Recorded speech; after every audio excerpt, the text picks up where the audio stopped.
Hey guys, this is Tim with BleepinJeep.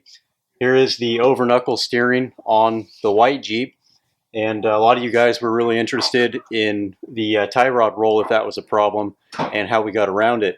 There was some tie rod roll when we were done in the last video, and what we did is we used a product from RuffStuff called the Cure that is designed to keep rod ends, tie rod ends from moving around too much, and we installed that here, which I'll show you.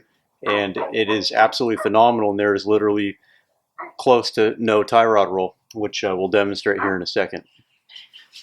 So what we ended up doing is installing this piece right here, that little piece of plastic wonder called the Cure that RuffStuff makes, on the passenger side knuckle of the tie rod.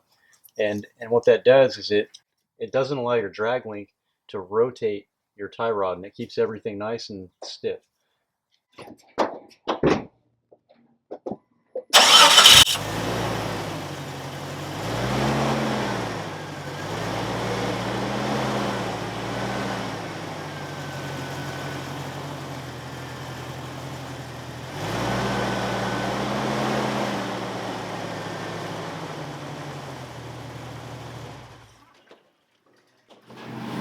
Okay guys, as you saw from that little steering demo, with the Cure in place, there's basically no tie rod roll at all, nothing detectable.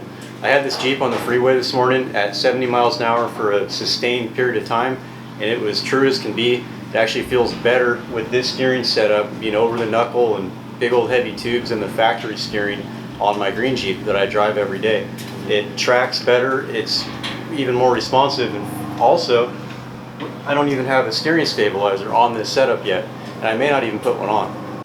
RuffStuff has two different Cures. They have one for factory size Jeep steering components, and then they have the one that I'm using here, which is intended for their 1-ton tie rod ends. If you have a steering setup and you're experiencing tie rod roll, this could be your solution. RuffStuff doesn't recommend using the Cure for every situation, but in this particular case it worked great for how we set things up.